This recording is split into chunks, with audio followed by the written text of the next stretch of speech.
Credit plays a big role in financial health, but many Americans still struggle to understand how it actually works, from managing cards to knowing what impacts a credit score has. Well, joining us today is Steve Min, Chief Credit Officer at Credit One Bank, to discuss a new survey that highlights a credit education gap and how people can feel empowered to take control of their finances. Good morning, Steve. How are you doing, sir?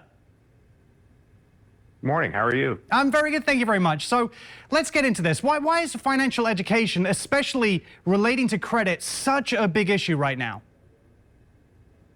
Well, credit impacts most every aspect of people's lives at this point, whether it's applying for a loan or trying to get a rental home.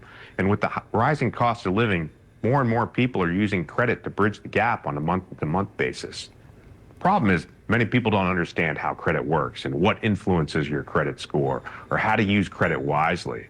It's not just a problem for one group. Anyone can damage their credit without the right tools and information. So how exactly are people falling short, and what are the biggest knowledge gaps?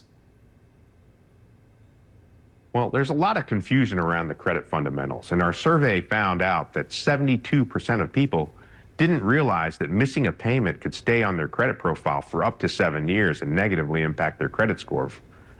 Also, people didn't recognize or realize the fact that using all of the credit that you have available could be harmful to your credit profile and your credit score.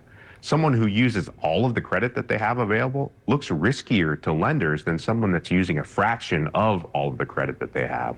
And understanding these fundamentals is the key to improving your credit score. So where should someone who's starting from scratch, where should they begin? Well, you need to have credit to build credit or to build your credit profile. So it would recommend going out and getting a credit card and using it wisely. Make your payments on time. Don't max it out. And as you go through your credit life cycle, make sure you have a diverse types of credit on your credit record. So auto loans, mortgages, personal loans, all those things, and having that diversity and length of credit record will only improve your credit score. What about when someone doesn't necessarily understand credit, what it is and what it does? What's that kind of impact to them? Well, credit scores and credit profiles are used for lending. So you may not be able to get a loan for things like a car or a mortgage, or if you are able to get those types of loans, you may be charged a significantly higher rate. Additionally, there's lots of employers are now using your credit record as part of their hiring process. So you want to make sure that you have as good and clean a credit record as you can possibly have. Yeah, it's always handy to have resources. So what kind of resources are available for those looking to better understand and improve their standing with their credit?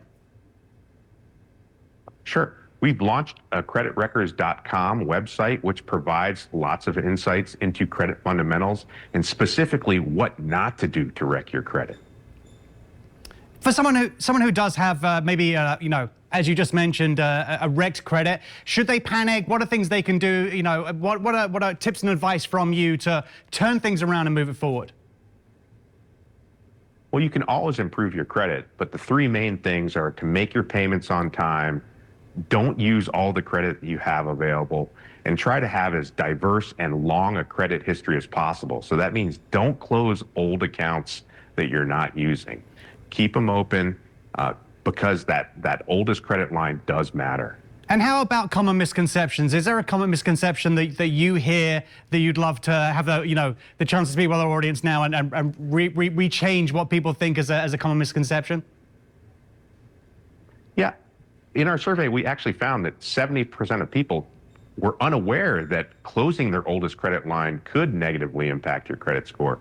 So it's something that is very simple to do. You don't actually have to go out and proactively close that old credit line that you're not using. In fact, it's better from a score perspective to keep it open, use it occasionally, and just pay it back. Well, Steve, we really appreciate your time, and I'm sure our viewers are well informed now. Thank you so much. Oh, thank you for having me. It's a pleasure. You guys, you can find more information on how to better your credit score and avoid easy mistakes by visiting Credit One Bank /credit records.